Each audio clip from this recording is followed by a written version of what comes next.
Just like the street lights lit this town, like a fire in a blaze, gotta burn it down. Can't be afraid to leave this out. We got this far, don't know how. I see danger in your eyes. They know we'll burn down the night. Coming just like the sunrise. You know that we're gonna light it up tonight. We're gonna light it up tonight. We're gonna light it up just like the sunrise. We're gonna light it up now.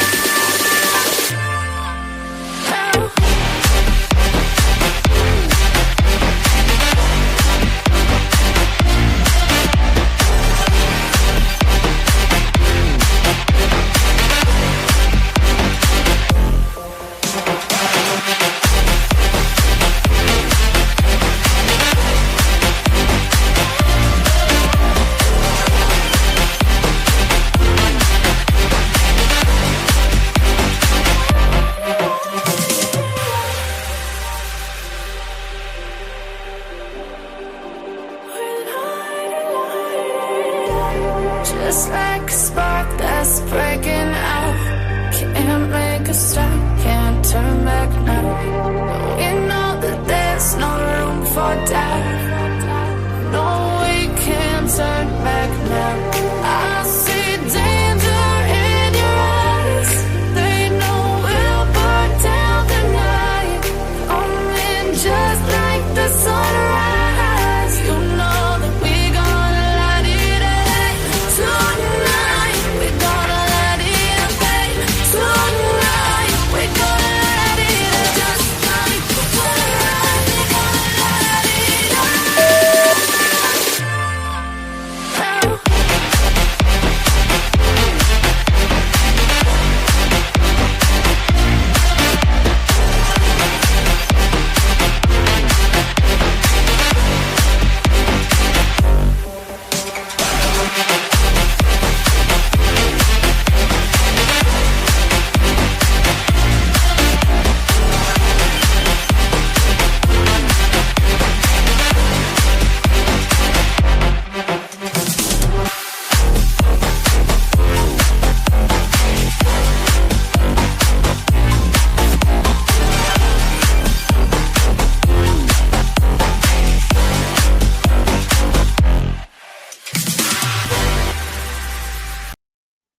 Forgot to turn the music off almost. I was jamming. How's everybody doing this evening? How are we doing tonight? I feel like I'm really high up for some reason. Maybe I am, maybe I'm not. But welcome in, everybody. It's good to see everyone. It's good to see you guys. So, Ladybug, think that everyone says something different, but I think that YouTube takes 30 or 40%, and then whatever is after that is what we get. They be doing the mostest on here, you know? They really do. They make their money. They make their money. So that's why I always will put like my I'll put like my pay links in the beginning of the live. I'll put like my Cash App and I have a PayPal. I can't even remember what I have.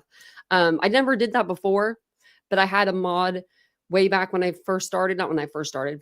I didn't have mods then, but you know, like a year into it. And she was like, put your pay link in, because she had heard that they took so much. I was like, yeah, they do. They like to take their money. But it is always a good way to support their creator either way, because we definitely don't get paid on the views. That's definitely not where it comes.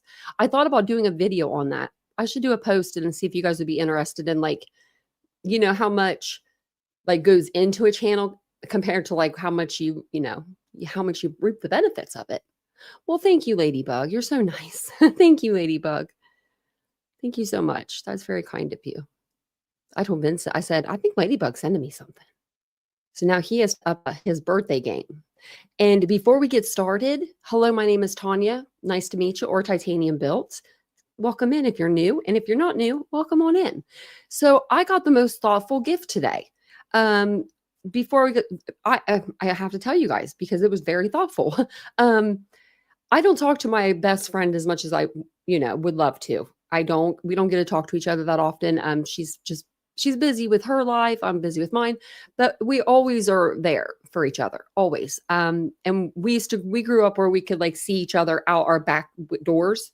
So we really grew up together. Like, and we were like, we grew up in a good time, like a really good time. Right. Well, I get this call today and I never answer my phone, and they left a message and they're like, this is for, Tanya, we have a certificate for you from and they said her name, and I'm like, a certificate? I said, what does she do? What'd she do for me? Like a certificate? I thought I did something I thought it was something with my YouTube channel or like something with my business. Maybe she like recommended it or something. I couldn't even think of what a certificate. I wasn't thinking like gift certificate, right? So I call back and I leave a message. Then they call me back, was like, game of tag. And what they did was what she did is she paid for either, it was like these cleaners to come in and clean. And like, I'm like, how do you know me like that? Because I don't ever talk about cleaning to her. I only talk about really to y'all. So she set it up where they're going to clean like 3 pieces of my furniture. And like, I'm just like super excited about that. I'm like, that's such a thoughtful gift because, I'm a clean freak. But other than that, I wouldn't want anyone to come in and be a maid. I decided that. I thought I would want a maid, but I like doing it myself, I just like doing it myself. But I thought that was pretty cool of her to do that. So if you guys are ever thinking of a good gift to give somebody for their birthday, especially if they're turning 40, that's a good gift. I don't even know where it's from. They told me, but they're coming next Tuesday. I scheduled it. They were like, do you want to go ahead and schedule it? And I'm like, oh, on the spot, but yeah. So, hey, Kira. Hey, Crime Kitty. I had to tell you guys my funny, good story. So, and hello, Ladybug again.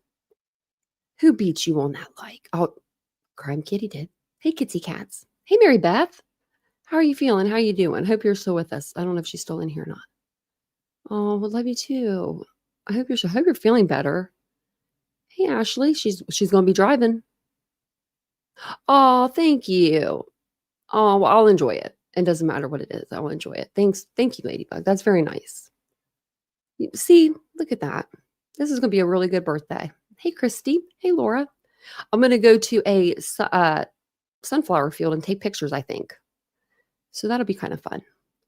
Hey, 4 Fireflies. Hey, Marcella. Hola, baby girl. Did you say you quit your job? I quit that other job today. Oh, which one? Not the one where you do hair. I'm not built for that shit. I didn't know which one was it. What were you doing? Yeah, Miss Bloom, welcome in. I know, isn't that a good gift? Cat, right, that is a good gift, isn't it? I know. I was like, and the thing is, I just shampooed. Like, we just went and got one of those like shampooers, like that you can rent, because we have a handheld one. And I was like, we need to do the carpets and everything, which we only had one carpet at the time. So we got that to do that stuff. But then I was going to do our mattress, but just sometimes after you make the bed and you put the sheets on and everything, you don't feel like getting out the steamer, or the shampoo, or you're just not in the mood. So someone else is going to do all that for me. And I'm like, cool. I love that. Oh, the airport. Yeah, I wouldn't be able to do the airport either. Thank you for Fireflies. Thank you. I appreciate that. It's not until the 17th, but it's coming. Hey, Heidi. It's a big one. It's the 40th. So, and I'm feeling better about it. We're getting there. You might see me have a meltdown. I don't know. We'll go ahead and we'll get into tonight's live. We're about 8 minutes in, so that usually is about the time that we can go. UPS air ramp cargo handler. Oh, heck no. Yeah, that's what I was going to say. No, like especially if you're good at doing hair, and you can do hair until you can't stand anymore. And then maybe you can even get yourself a little hydraulic wheelchair or something. My sister-in-law loves doing hair. She has I think she has her moments, but yeah. People are rude. Plus, a cargo handler. I would not want to be in charge of someone else's luggage. I'd lose it. I'd lose it all. I'd put it on the wrong plane. I would put it on the wrong plane. I am going to post the link to the channel membership in the chat. We are, I went over and I looked at I did a poll. So if you haven't voted on the poll yet, make sure you go vote on it. But as of right now, everyone's kind of like leaning towards doing something like members only Mondays, where we'll do like the chat, like anybody can watch, but we'll do like members in the chat. I think it's just a way to like give back to the members. It's a really cool idea. I know that another creator does that. I don't know if you know Melissa Jade, but she does. That's where I got like the members only Monday. Like that's where I got that part from. But she does members only Mondays, and she just does her chat with members. And I'm like, oh, that's a good idea. Like pretty cool idea. So, and Ashley, wait a minute. When's your birthday? Lenora, your birthday's tomorrow? And Ashley, your birthday's coming up. What is it, the 10th? I should know that.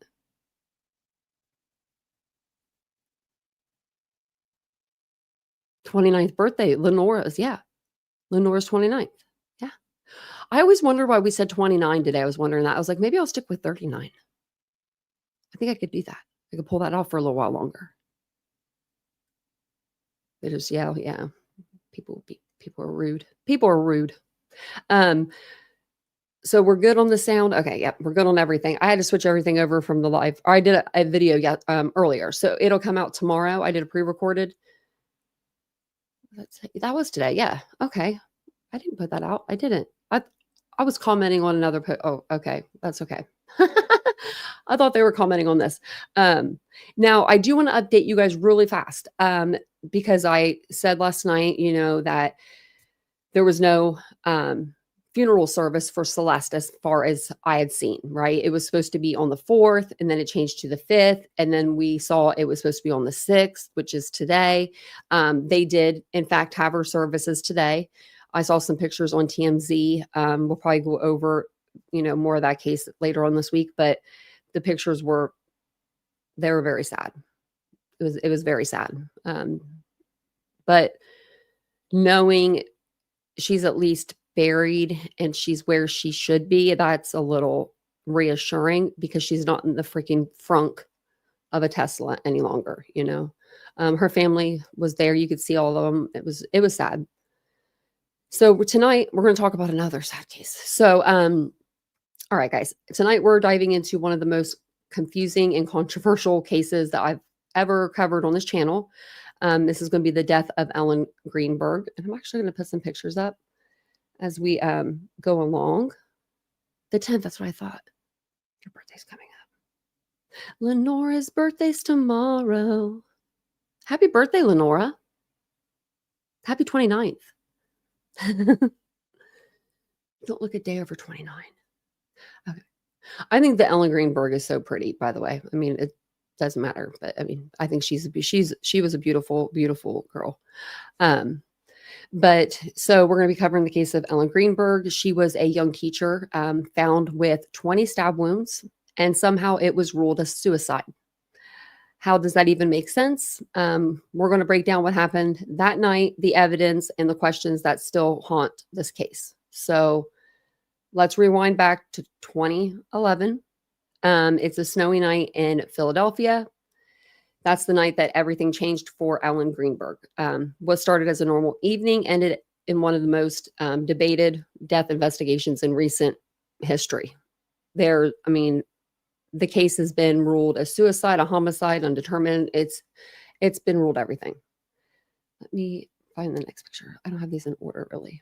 So this is her and Sam. But Ellen was a 27-year-old first grade school teacher. She was living in Philadelphia with her fiance, Sam Goldberg. She was bright, kind, and loved by her students. Friends say that she was the kind of person who lit up a room, super organized, careful, and responsible. At that time, Ellen was planning her wedding, but she had also been dealing with anxiety and some stress from work. She recently started taking antidepressants and I believe anti-anxiety medication. So though, like the people that were around her, they all said like she didn't show any signs of wanting to harm herself. Even on her medical papers from the psychiatrist that she was seeing, there's no mention of her, wanting to harm herself. So, her family described her as happy, busy, and excited about life, not somebody that was preparing, and to end it. I want to make sure I put these pictures in a good order. So just want to say trigger warning because some of these pictures are triggering. So the night of January 26, 2011, there was a heavy snowstorm that had hit the city. It was that morning, that afternoon, early morning. They were going to get out of class early. So schools across Philadelphia closed early. So Ellen went home. She was excited about that. Later, her fiance, Sam, decided to go work out in the gym downstairs at their apartment building. When he got back, he found that the swing latch, so they had like a swing latch on their door, kind of like, it's just like, there's a picture here, just kind of like a hotel. You know, that literally looks like a hotel door. You know, you have the bolt lock and then you have the latch, right? So when he got back, he found that the swing latch was locked from the inside, obviously. But it's, you know, like I said, the kind that only closes when you're inside. He says he couldn't get in and he tried calling and texting Ellen multiple times. The messages that he sent her were short, impatient, almost irritated. Hello, open the door. You okay? I'm getting pissed. Were some of his texts. After a while, he says he forced the door open. He went downstairs. He talked to the concierge. They no longer walk upstairs with people anymore, like go back to their unit with them. They have to stay down there. So he ended up, you know, leaving downstairs and walking back up to their unit. And people could hear them in the docuseries that I have been putting out on our Patreon. One of the neighbors said he comes out because he could hear, like, you know, Sam's banging on the door. So after a while, he says he forced the door open. That's when he found Ellen on the kitchen floor. She had a knife sticking out of her chest. Let's see if we have. I have the knife actually. So this is what her wounds look like. So, I mean, I'm just gonna let you guys be the judge. So when the police arrived, what they found didn't make sense. Ellen had 20 stab wounds, 10 in her front, chest, and abdomen, and 10 in the back of her neck and head. At first, this was treated like a murder scene because, I mean, 20 stab wounds. But then things, you know, took a bizarre turn for her. So let me actually grab my notes here. When investigators saw that the locked latch and found no signs of forced entry, they started thinking Ellen was alone. And just like that, the case flipped from a homicide to a suicide. They said she must have been, they said she must have stabbed herself 20 times, including multiple times in the back of her own neck. Also, there was wounds that would have rendered her incapable of putting any more stab wounds in herself, and she did that. Like, let that sink in for a minute. Like, she was unable to because she would have, I mean, she would have got a nerve, an artery. I think she severed her spinal cord. She wouldn't have been able to do the rest of the wounds, but she continued, you know, stab herself. That doesn't make sense at all. And her parents didn't think so neither, you know. So let's just pause for a minute. You walk into a room, 20 stab wounds, some in the back and the neck, knife still in the chest. What would you guys think? What would your gut tell you? Would you think murder or suicide? You can type in chat if you want. You can just put M or S, so that way it doesn't like ding you. You know, chat doesn't. But yeah, I mean, if I walked into a scene and I saw a woman that she was cutting up a salad to make, like a fruit salad, right? So she's in the middle of making a fruit salad and she decides, I'm going to go ahead and off myself now. Like there was no reason. I mean, there was no, other than she had some stress at work. I mean, we all do, right? Right? Yep. I was gonna say that, Ladybug. Look at you, Ladybug. Look at you. Know about the blood. Yeah. Did you know that so many people are talking about this case now? It's so crazy to me. Yeah, that's what I would think.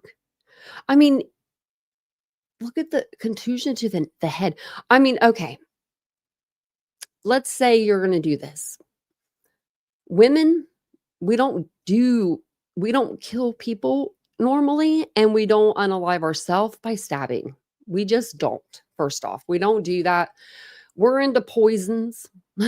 um, you know, something that's not messy, maybe even a gunshot, something that's far away.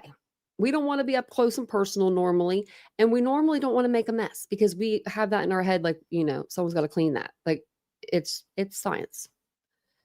So, or OD, people would OD. Like, why wouldn't she pick another option? She was on clozapam, I believe it was clozapam. Why didn't she just save up a few?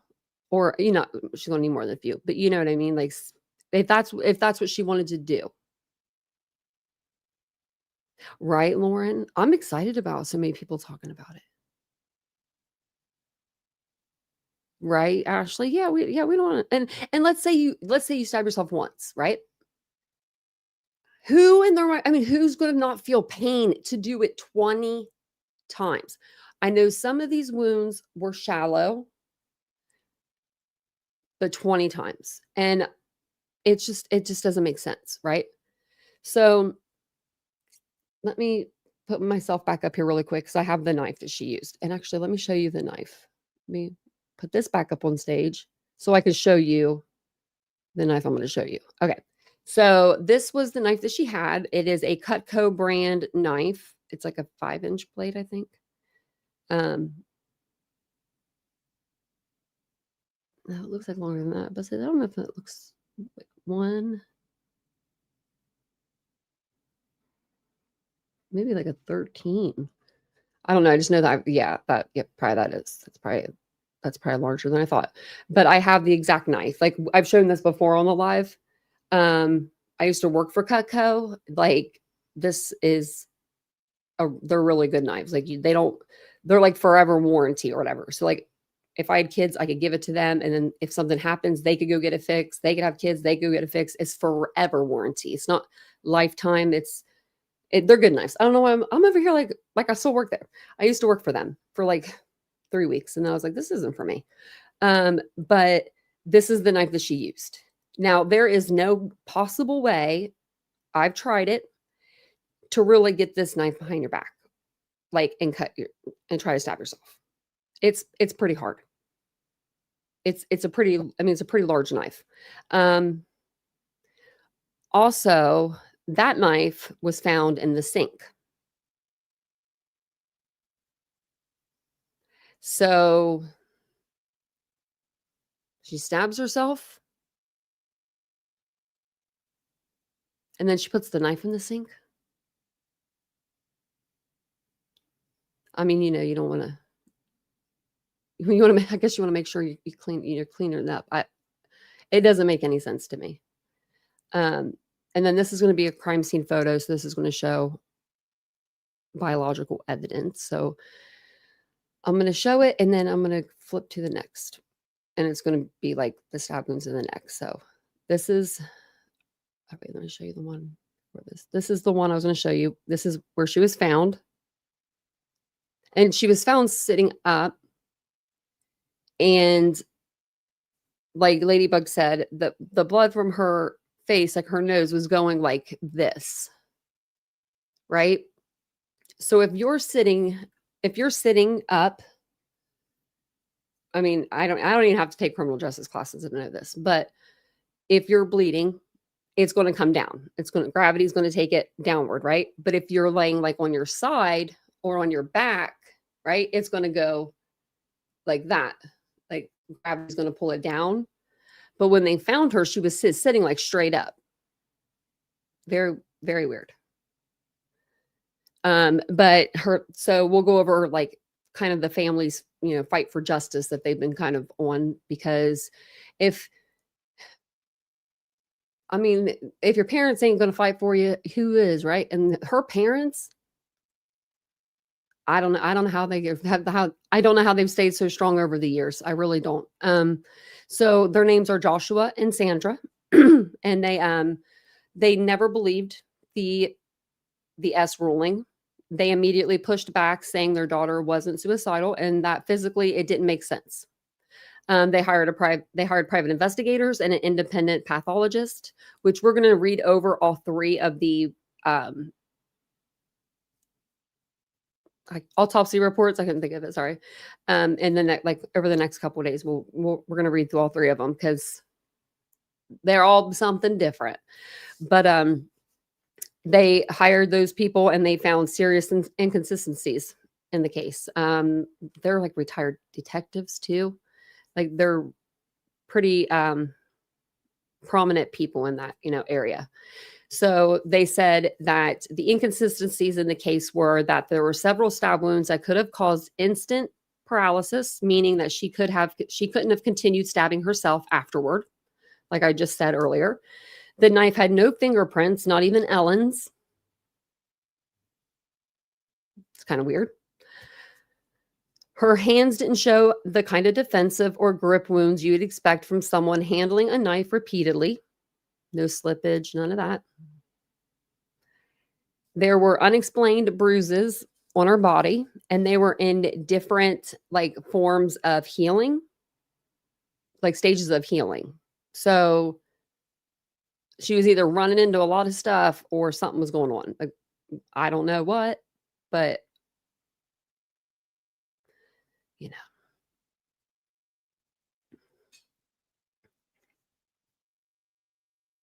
maybe, girl, that's actually a good point. Like someone in the complex could have done this too.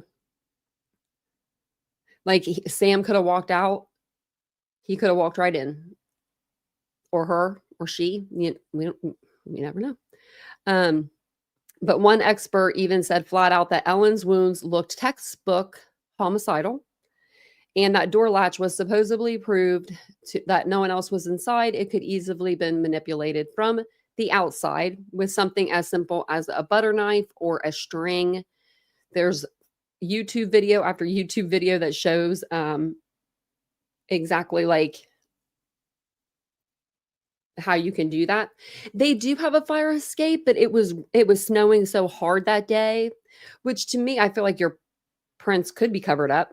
But they said that it was locked, and also like there was no disturbances outside on like their balcony, which, because that's what I thought too. I was like, well, maybe the fire escape. And then I've been watching the docuseries. We're on the third episode. I'm going to have the third one up for you guys tomorrow. So if you guys haven't seen it, it's so good. I forgot to turn my light back there. No, I mean, like you guys can even see it, I don't think. So, okay, quick recap for anybody that's just now joining us. Welcome in, everybody. It's good to see you guys. It's good to see everybody. Yeah, or had keys like a maintenance worker or something like that. Because why would Ellen latch the door? Why would she lock it? Why would she make it that much harder for Sam? Why would she worry him? Right? Like, to me, that's what I would think. I would think, oh, he's going to come back up here. He's not going to be able to get into the apartment. Like, even if I'm planning on doing this to myself, right? I'm going to be thinking of the one I love. I'm going to be thinking, well, he's going to come in here and find me. And I don't think she would do this to herself and make herself look like that in front of him. Do you know what I mean? Like, I don't see it. But let's say she did it. Why would she lock the door? And when did she lock it before? I guess she locked it before, because there's no blood on it. So she must have locked it before. And then why did she lock it? Because she knew it would maybe give her more time, maybe to do this thing. Maybe. I just don't see that, Like, I just don't see that. Oh, good night, Kira. Have a good night. Have a good night, puppies. Kira's puppies. Yeah, see, I didn't know, baby girl, that it was that easy until I saw some of the videos, and I'm like, oh, I'm gonna make sure when I go to the hotel next time that I have like one of those little door things that like, go into the lock or whatever. But quick recap for everybody that's just now joining the stream. We are talking about the death of 27-year-old teacher Ellen Greenberg. She was found stabbed 20 times in her apartment in 2011. Her fiance said the door was locked from the inside.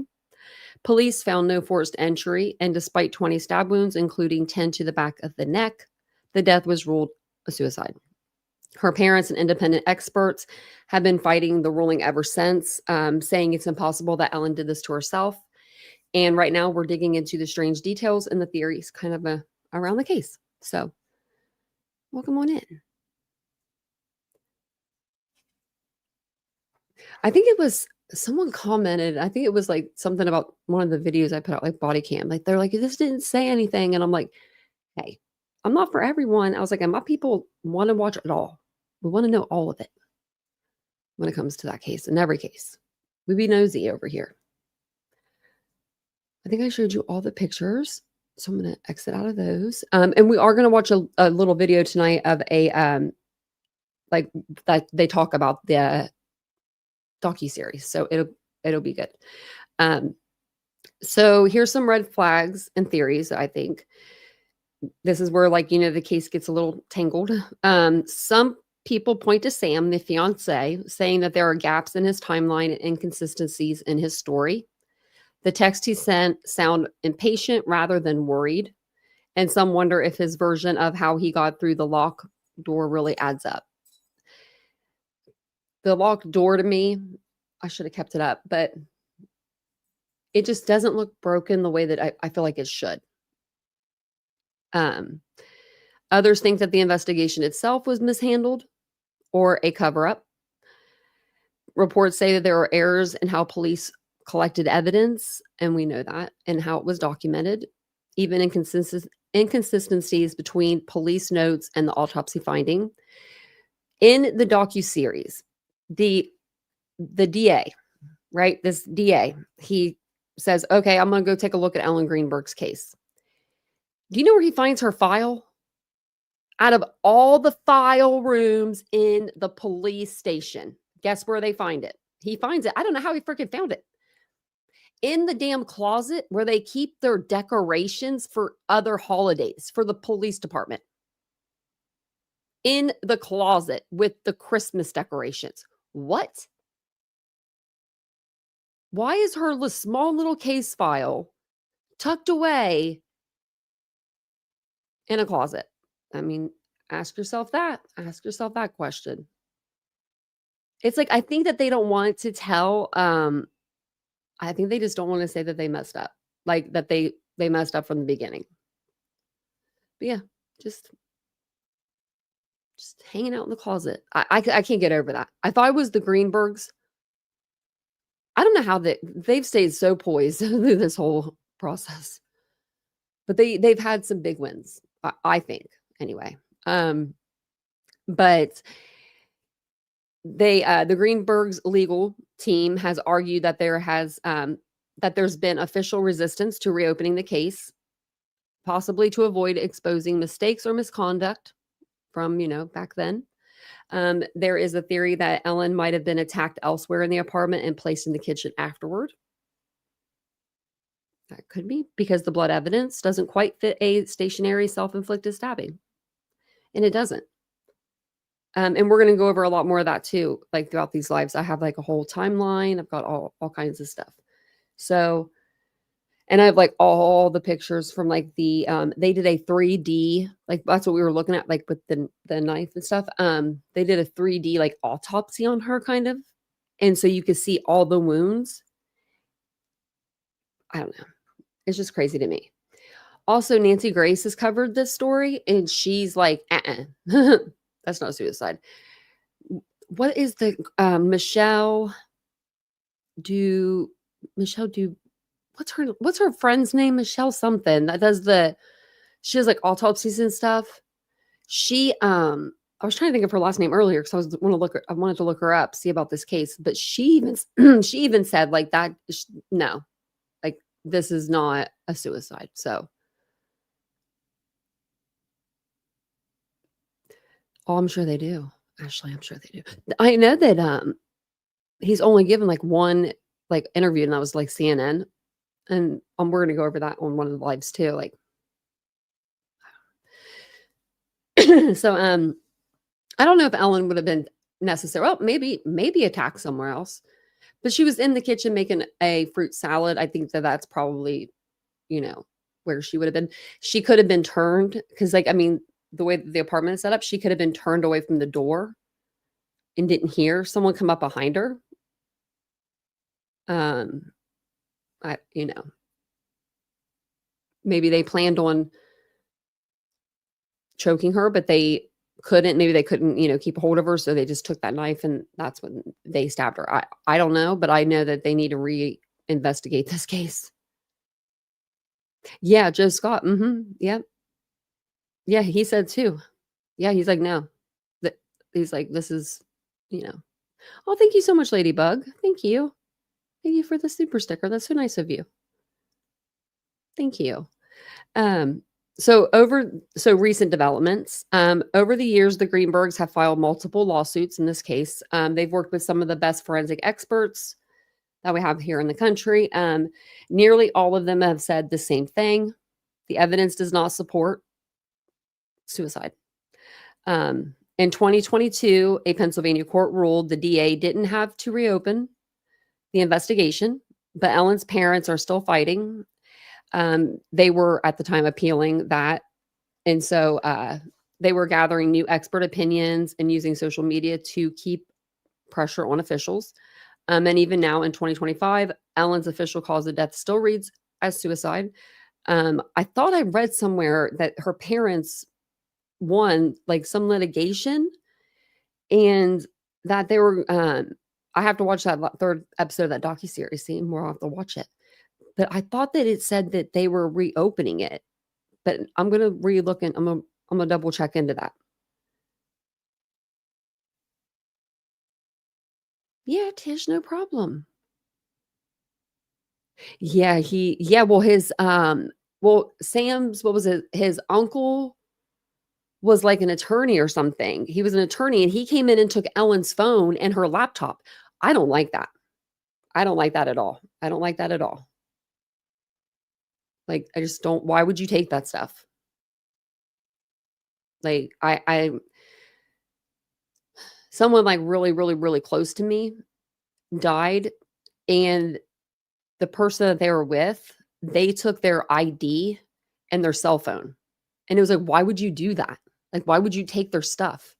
Like, that makes no sense unless you like you had something to do with something, Just makes no sense. So, what was it? Okay. Oh, okay. So, I just have a couple more things to go over with you guys, and then we'll pull this video up. Actually, we'll pull it up as some chit-chatting. Yumia. So funny. Dog is not right. She's just sorry. She made me laugh really hard.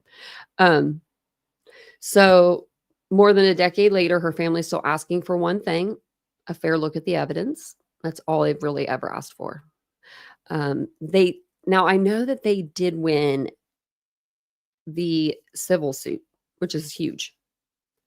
So basically what we have at the end of the day with this case is a woman with 20 stab wounds, no defensive injuries, a door that might not have been truly locked, an investigation that flipped its story halfway through. And it wasn't even halfway through. I think it was like a month after or a couple months after. And then they flipped again. Ellen's family, they say that it's a murder.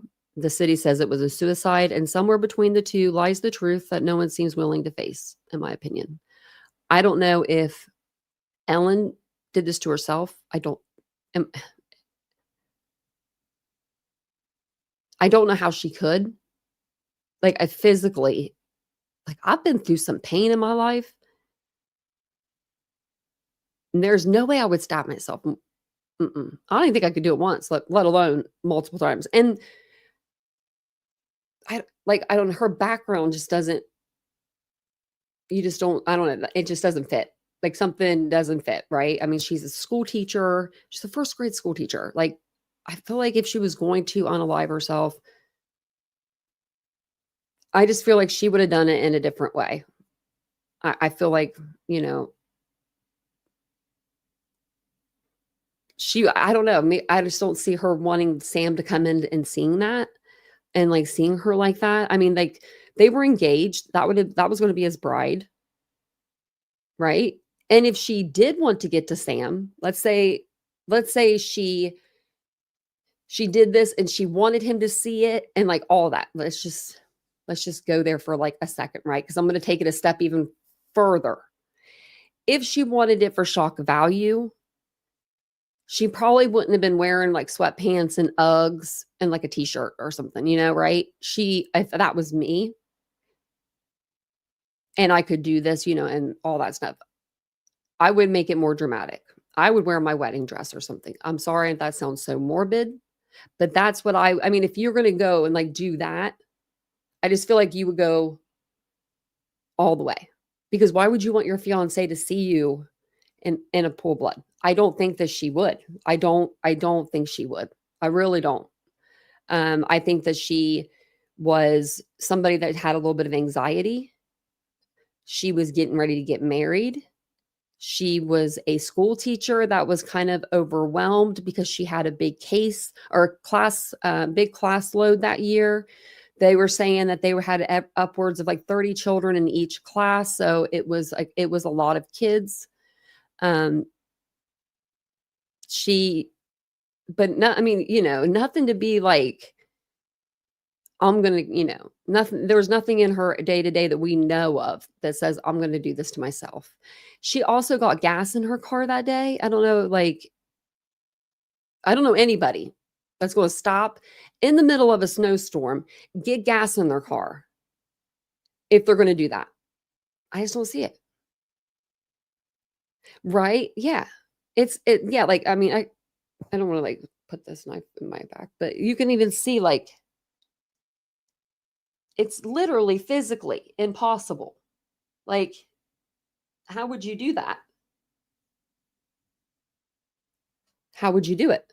This is the same knife too that she has. Same brand, same everything. I'm sorry, Tish. I'm so sorry. But I'm just thinking, like if I was going to be like wanting to prove a point, I guess, I would just think that if she was going to do this to herself, she would have done it by like an OD or something. And she doesn't really have anything in her background that would say like, and some people can hide it so perfectly, right? But she was going to like the psychiatrist. That's where you could feel more open and tell things, like tell people things. She did say that her and Sam had a great relationship. Now maybe they did in her eyes, but maybe she was lying about some things, maybe she was lying about that. When he left for the gym, Tracy, I don't think so. No, there's no proof that she was alive because she didn't text anybody or call anybody. No, And he was only gone. It was weird. He was gone like, what, 30 minutes? I think at the gym, 30 minutes. Like, who works out for 30 minutes? Like, I mean, I'm sorry. Like, 30 minutes is great. If you could do 30 minutes, that's 30 minutes, 30 more minutes than me. But if I go to the gym, I'm going to be there for like at least probably 20 minutes on the bike, 30 minutes on the treadmill. And then I'll do like some other little things, right? So I would be at the gym for at least, I would say, an hour. He was like, whoop, whoop. Like he just, and I don't know, like, to me, his clothes even look a little disheveled. Not like gym disheveled, though, like different. And we'll have to go through all of that stuff too in one of our lives because this is like so much to even get out. I'm trying to like get as much information to you guys as I can. Let me see. Is there anything else? Nope, there's not. I don't think there is. Okay. So we're gonna listen to her. I forget who this is. What's her name? But they go over it. So the new docuseries that just came out on Hulu, I have the first and second episode up of it. I'm going to put the third one up tomorrow. And it's basically called Death in Apartment 603. And so they're going to talk about the docuseries here, and she's going to talk to, I believe, the person that made the docuseries, and they just kind of go over the story. So we'll pause it here for commentary because, I don't want them to get me. Don't you get me, ABC? I swear to you. If you made it to this far in the video and you're like, where's that 11 minutes at that I just missed? That's because they made me cut it out of the video. But no, we'll watch it and I'll commentate over it. I like her blouse, by the way. It's cute. And if you guys don't mind, hit the like button for me. That'd be great. That'd be so great. And if you'd like to become a member, I think I pinned it at the top of the chat. I don't even know if I did that or not. Yep, I did. So you can just become a member there if you'd like to. Hey, Doodlebug. I know, Doodlebug. I can't say her name. So Nam. The last part, that last name, I can't say it, but off the I want to cover that too, I think. See, we never saw leaving to go to the gym, Doodlebug. We just saw coming back. I don't think we ever saw going to. I do have the videos though for it. Now I'm wondering.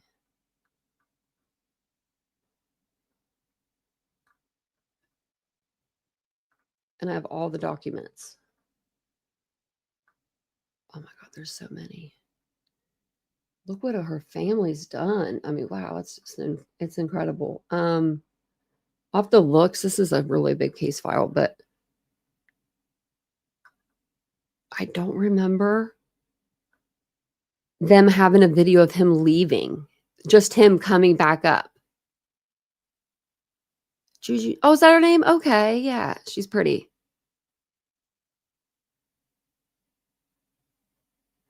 It probably will if I say it a couple times. But no, I just heard of that case today. I was watching Banfield. I was listening to a little bit of her and I was like, oh, what's this? And then the more she's talked about it, I was like, this is interesting. So, okay, let's listen to her and see what she's got to say. A vibrant young teacher with everything to look forward to found dead with 20 stab wounds in her own kitchen. Her parents refused to believe she died by suicide. Their fight for justice raising confounding questions. My fiance's on the floor with blood everywhere. Is this a house or apartment? Oh no! Oh no! A broken latch, a pool of blood, and 20 knife wounds. There's a knife sticking out of her heart. Oh, she stabbed herself? Ellen Greenberg was found. That lady didn't even sound, she was like, oh, she stabbed herself. I don't know. I know that it's 911 caller and they're like that, but it's just, I don't know. That just Dead by her fiance in the kitchen of their Philadelphia apartment in 2011. The medical examiner initially ruled the 27-year-old's death a homicide before switching to suicide. Philadelphia is calling this a suicide just does not add up. This is an unusual case because there were mistakes from the very beginning. I have investigated stabbing suicides in my career, but I've never seen anyone stab themselves in the back. The case shut without further investigation, leaving more questions than answers. What do you think happened to your daughter? I don't know what happened to her. It's so painful and so crushing. For 14 long years, her parents, Sandee and Josh Greenberg, have made... I'm sorry, but those are they're the cutest couple. Like, the cutest older couple, award goes to them. Like, they really have fought. Like, this should have, this kind of stuff tears families apart a lot of times, I mean, families just can't handle, and they just, and it's only brought them closer together, to fight for their daughter. Made it their life's work to fight to get their daughter's gruesome death fully investigated. We haven't mourned. It's been a long, layered process. It's like an onion. There's still more layers. Their fight chronicled in a new docuseries by ABC News Studios, Death in Apartment 603. What happened to Ellen Greenberg? It is our responsibility to Ellen to find out the truth. Piecing together what may have happened that fateful night. I think raising awareness of all of the inconsistencies and the flaws in the investigation was really the overarching goal. Ellen's case, it feels like it transcends just a true crime series for entertainment purposes. It feels like it could actually have some real world impacts and effects. The series executive produced by actresses and sisters Dakota and Elle Fanning. We felt that it was very important to, if we could, be a part of getting answers for her family and ultimately her receiving the justice that she deserves. Why should we all be loving the true crime? Don't matter who you are. Really, it didn't. I mean, and it's great that they can get this word out for her family. People watch this docuseries? I think it's a case that it's been overlooked for too long. And so hopefully we can shed light on that story and also get to know beautiful Ellen. It was January 26, 2011, and the city of Philadelphia was hunkering down amidst a snowstorm. Ellen, a school teacher, was working on her students' grades in the apartment she shared with her fiance, Sam Goldberg. What we know is Sam Goldberg left the apartment at approximately 4:50 p.m. Per him, Ellen is alive and well and inside of that apartment. He is gone for give or take 38 and a half to 40 minutes at the gym and the lobby area, which you can see on CCTV. Sam says he goes back to their apartment to find it locked, latched from the inside. He texts Ellen multiple times to let him in, and after making trips to the front desk, you better have an excuse. Breaks down their front door. Where you better have an excuse. What the, we all know what that word is. Sorry, tried to, do that one for you. He finds Ellen slouched over. What, you have no idea? No idea what? You have no idea what? I mean, on their kitchen floor. You know what? We should pull a prank. We should pull a prank on Vincent, and I should lock him out and see what he texts me. Because it wouldn't be that. It would be like, oh my God, are you all right? Open the door. Are you okay? Are you in there? Are you all right? I hear the dogs, but are you okay? That's what it would be like. Look at that. Ashley Higgins has been a member for 31 months, and then you got Crime Kitty coming in 30 months. Right behind you, Ash. Look at that. Thank you so much, guys. You ladies, man, you guys mean a lot to me. I love you both. Truly. You guys have been around the channel even before that, so you've been here since the beginning. And you're still with me. Haven't scared you off yet. She stabbed herself. Where? She fell in a knife. Oh no, her knife's sticking out. What? There's a knife. So he says, no, I forget what he said.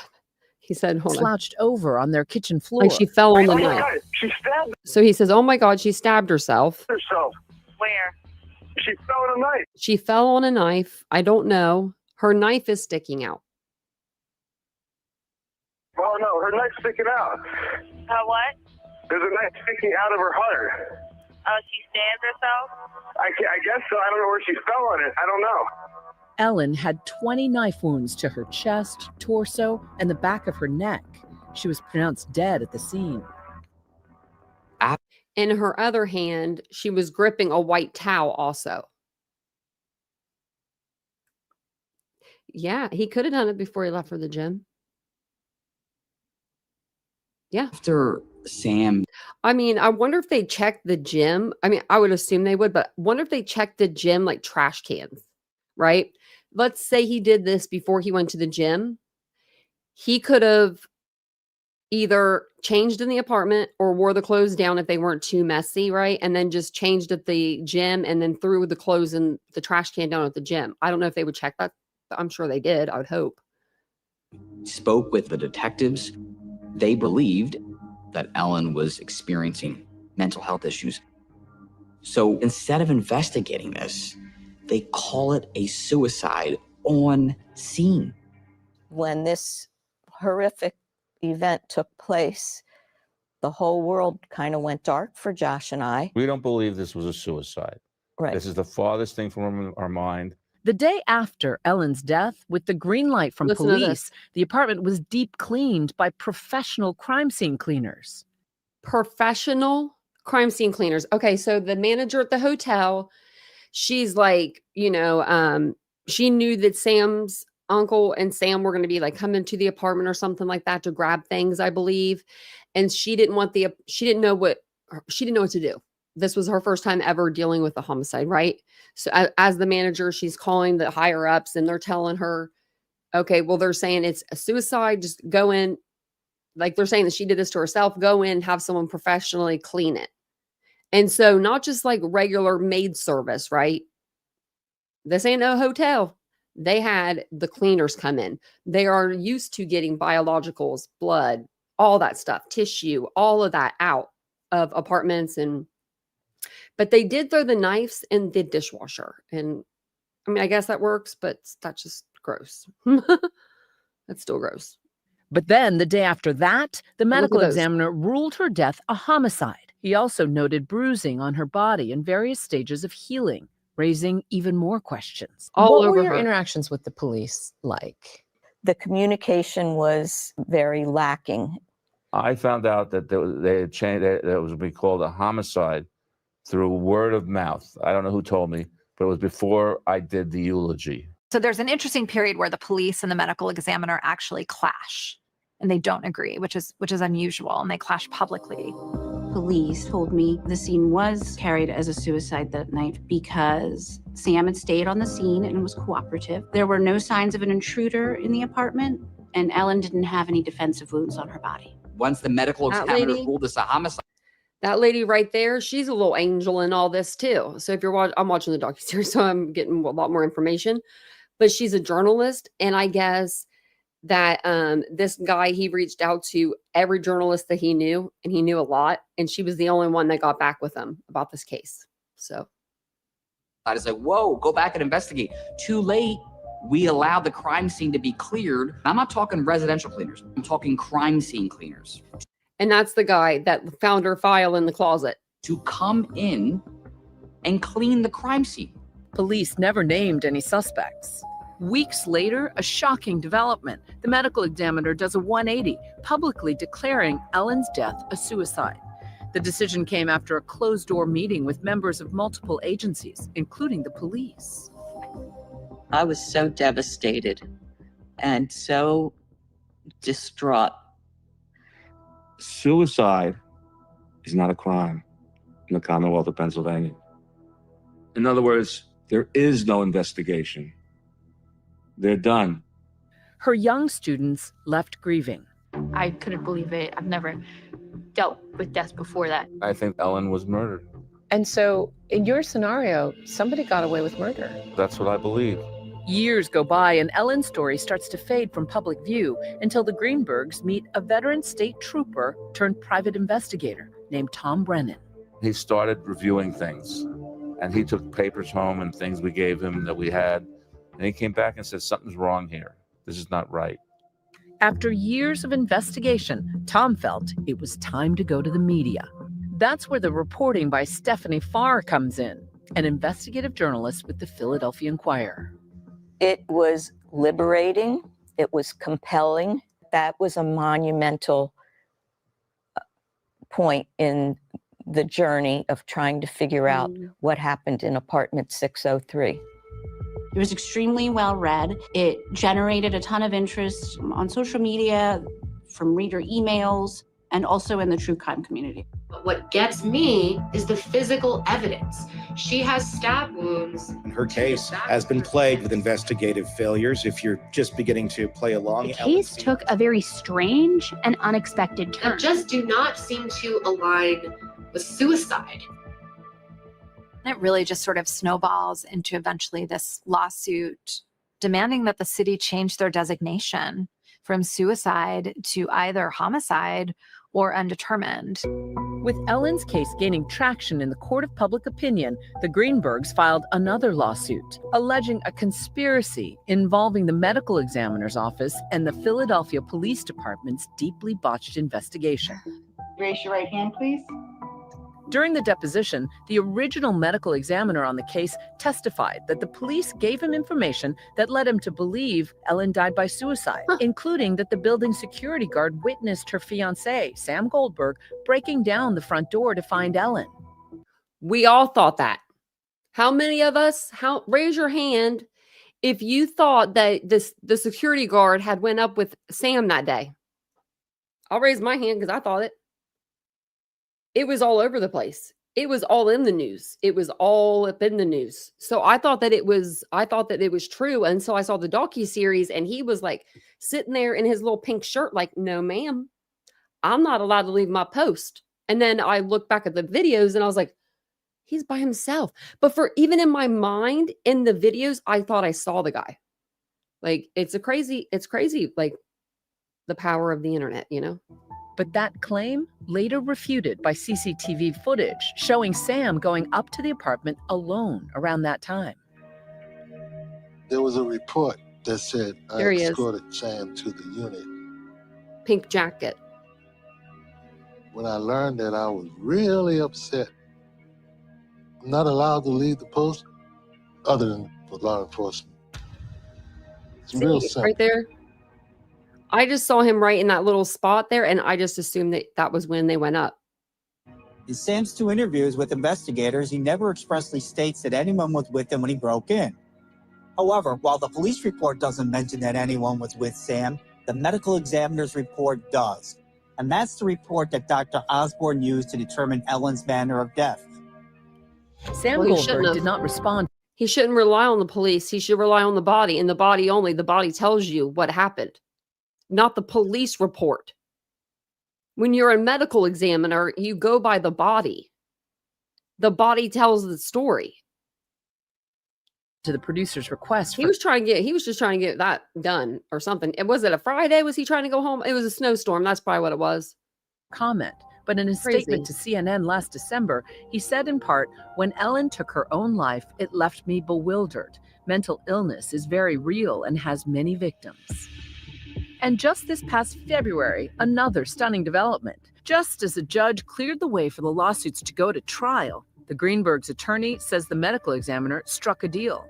According to court documents, Dr. Marlon Osborne signed a statement saying, I have become aware of additional information. It is my professional opinion Ellen's manner of death should be designated as something other than suicide. Just days later, yet another bombshell. The city said. So the guy that said suicide, maybe it should be a homicide. Maybe I was wrong. 14 years later. Both lawsuits. After her parents have went up to the Supreme Court level. Her parents. Not investigators, not the police, not anybody. If they wouldn't have got the lawyers they have and the investigators that they have on their team, they wouldn't have been able to do what they've done, but they've done a tremendous job. I'm sure Ellen is very proud of her parents.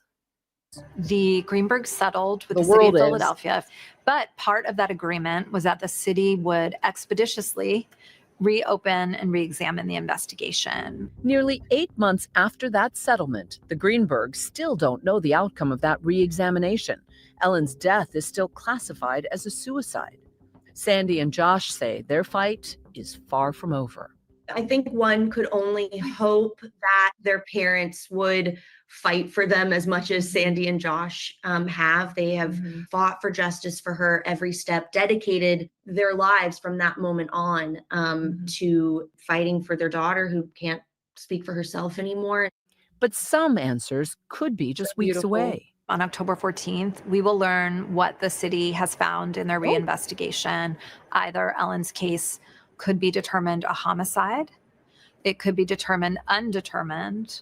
They might say, after all of the evidence put in front of them and time, that they're going to stick with suicide. If it is a homicide or undetermined, that could trigger a criminal investigation. The Philadelphia Police Department, the medical examiner's office, the district. Wonder what Sam's thinking right now. I'm curious. This huge, so this docuseries comes out and it's on Hulu. It's big. Everyone's watching it. You've got all these, now you've got these national ABC, NBC, News Nation. They've all been kind of covering it. And now it's just a trickle down effect. Now you got the YouTubers and we're back. We were covering this case before, but we're back to covering it, So it's, Yeah, no, it's just great. It's just great that this case is getting some eyes on it, and I hope that they get the ruling that they want. I hope that it's either undetermined or homicide. If they stick with suicide, I'll just be so devastated for her family, you know? And if they do stick with suicide, then they need to come out and they need to show us on a dummy or something how this is possible. Like, we need to know, like, set up a little mock trial kind of.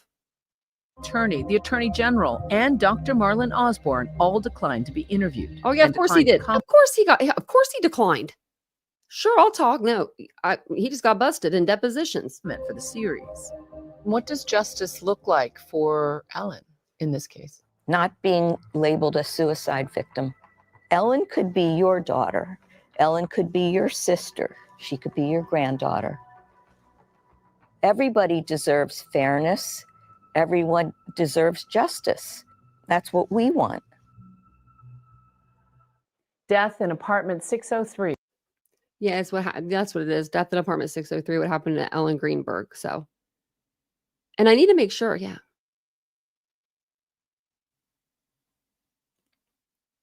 What happened? He did call it a homicide. They coerced him into changing it. Yeah. Now he's admitted there was a misinfo and pressed to change it. Yeah. Can you imagine that? Her family's really, really just above and beyond. You know, like they could have cowered and just cowered to the Philadelphia Police Department. I mean, that's a huge department. And they didn't do any of that.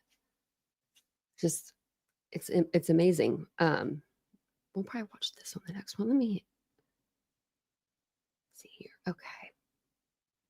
So I think I'll wait until the next live to go over more stuff.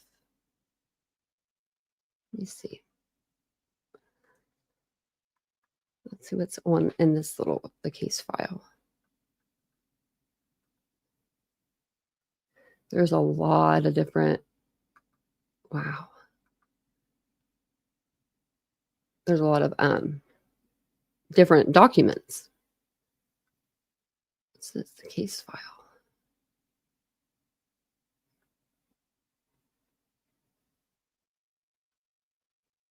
Okay. This is the investigation report.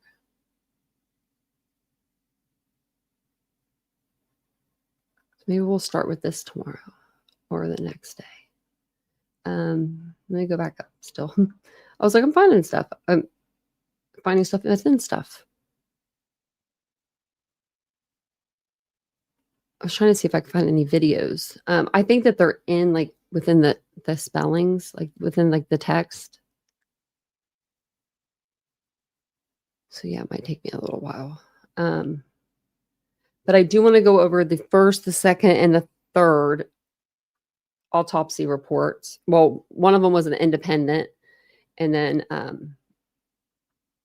one was suicide, one was homicide. The homicide was the initial ruling, then suicide, and then the person that they hired, you know, she was he or she, they were independent, and they said that this was all indicative of a homicide. So it's just crazy. I was going to see if I could find that, but I don't think I'd be able to. Like, it shows the bruising. Like, this is a really good timeline. Pictures of the knife and like all the crime scene and stuff.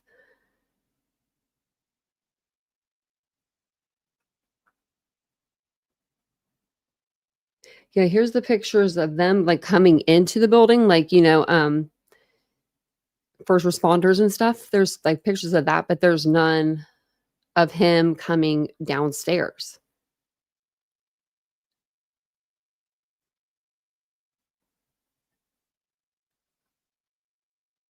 Oh, wait, here he is. But it doesn't show the... Oh, it's because the hallways didn't have cameras at the time. I remember hearing that. They didn't have cameras. So there is a video of him coming down, but all you see is him get off the elevator and go into the gym, right? So that's all you really see.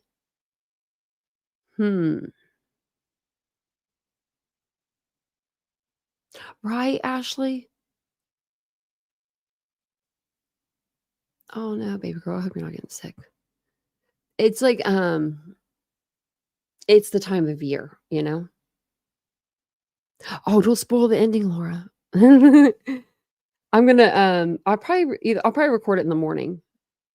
Maybe I'll record it tonight, actually, because I can just do that. I could do that from anywhere. Yeah, maybe I'll do it tonight. I just realized, like, I don't come on the videos, you know, like, for the Patreon videos, like, I've just been posting just the video part. I am gonna start posting videos over there, like, of me, just me. And then those will come out over there soon. I don't know how soon, but soon. Within, like, by the end of the month, because we're getting new stuff to set up, like another station, I guess you would call it, like a filming station. So I got I got a really nice birthday gift already given to me, but I won't tell anyone what it is till it's my birthday. I pretend like I don't know about it. And then so there's like some stuff we need to get, like, you know, camera set up, microphone. Actually, a microphone, I already have that. I have that wireless mic that's pretty good. That's a good brand. And then like lights and stuff, which we have lights, but they're on a pole. And so I think it'd be easier if everything was just like on one singular pole. So that's what we're trying to do. So, hey, Chris. Hey, Simply Felicity. Hey, Deborah.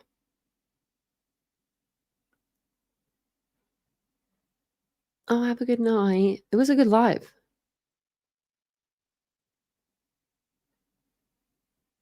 Oh, yeah. No, Ashley, my sinuses are like been messed up so bad. You should see my car. Like, it has like a level of pollen on it that I've never seen before. Like, ever. I use the windshield wiper thing, like, you know, to wipe the windshield, and it was like dark. I was like, I know that this car is not that dirty. It's just that pollen. So I have to get that pollen off, because it's just we live in like a valley, and so they say that in the valley it's worse. I don't know. I've never had allergies until all this metal came into play in my face, and then now I have them really bad. But I can't take Benadryl because I'll fall asleep. I can't take Zyrtec because I'm allergic to it. So I'm not trying Claritin. I'm not trying any other ones. I'm just gonna live with the sinuses. So sometimes you'll see me not on camera. I'm blowing my nose, more than likely. And then sometimes if I need to, you know, I'll tell you, like, hold on, gotta blow my nose. Yeah, it's the time of year. I knock on wood. I've told you guys this. I have not been sick since since before my car accident. Like, physically, like, really, really sick, to where I was like down and I couldn't come live, or I couldn't like do anything. Do you know what I mean? Like, where I was like that sick. I hope I'm knocking on wood, but I've been really lucky. Been really lucky. Yeah, hit the like button for me. I'm gonna jump off here soon. But we're going to talk about this case more. There's so much to go over. Like, the autopsy reports are insanity. The video, you know, just we got videos to go through. Those are going to be good. Of, like, you know, Sam going to the gym, going back up, talking to. Well, I don't know if we'll have him talking to the guy. No, I don't think there's any video of that. But we have the 911 call and all kinds of stuff.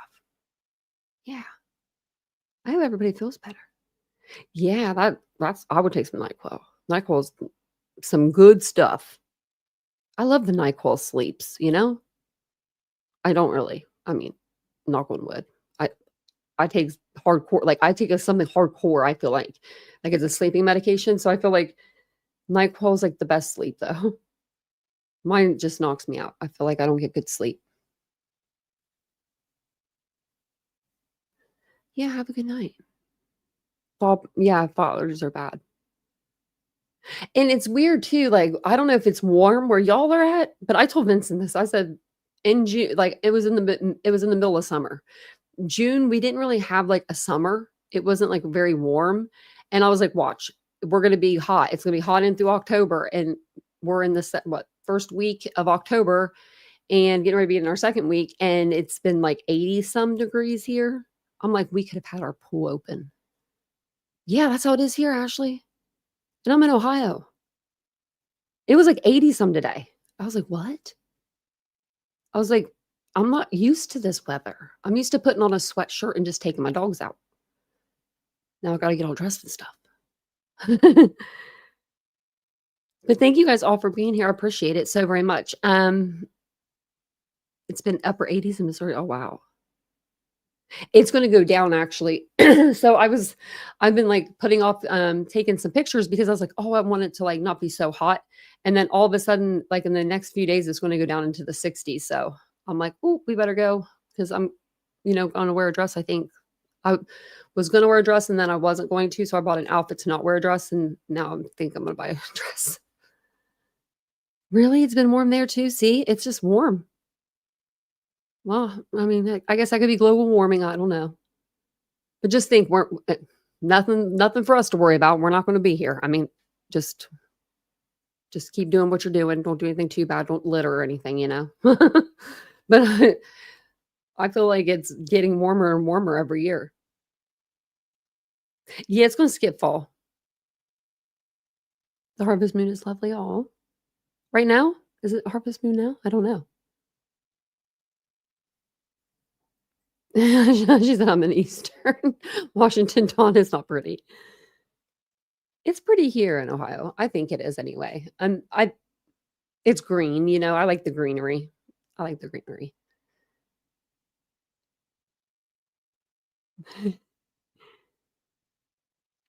But thank you guys all for being here tonight. I'll be back on tomorrow.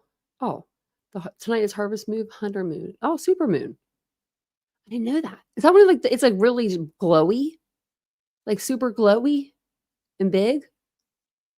I'm gonna go outside and look at the moon. The thing is where my house is, like my apartment, like if I go out to this balcony, I can't see anything. I have to go out that way. Maybe we can use the cameras on the car. Yeah, I didn't know. Second frost warning in Idaho, Jolene? Oh man, But I do want to go to Idaho so bad and just see the beauty. It's so pretty there. Hey, Chris, what's up? It's big. I'm okay. I'm going to go look at it.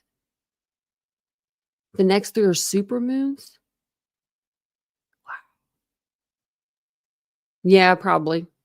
Hasn't been bad here tonight in the chat. Usually when it's a full moon, it's stuff be popping off, but it's probably because I picked a good case, No one knows what to come in and say. But I'm glad for it. But thank you guys all for being here. I'm gonna go check out the super moon. I'm gonna go see if Vincent's still awake. He's usually sleeping by the time I get out, so we'll see. We're gonna go wake him up. Last night he was sleeping with a cat. I took pictures. It was the cutest thing I've ever seen in my life. You're making moon water tonight? I don't even know what that is, but I bet it's whatever it is. Is it alcohol? Or is it? I don't even know what it is. Thank you guys so much for being here. I do appreciate it. I'll see you guys all tomorrow. Have a wonderful evening, and I'll see you guys then. Bye, guys. Oh, and actually, before you go, I do have a pre-recorded coming out tomorrow sometime, so make sure you have keep your eye out for that. All right. Bye, guys.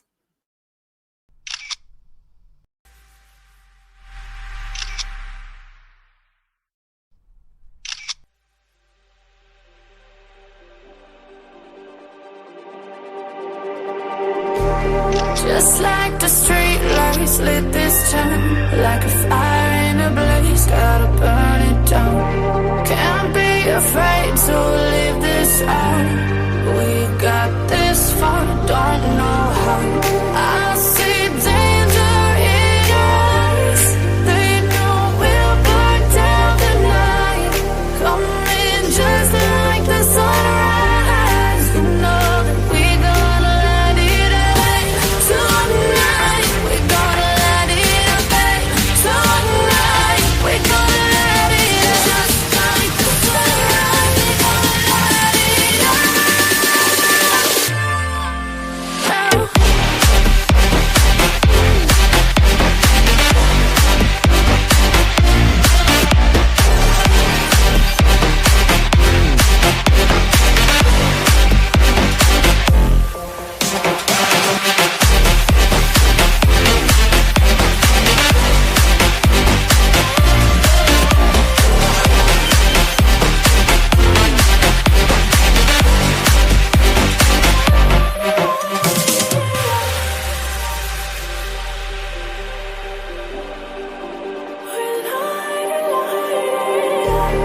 Just like a spark that's breaking out.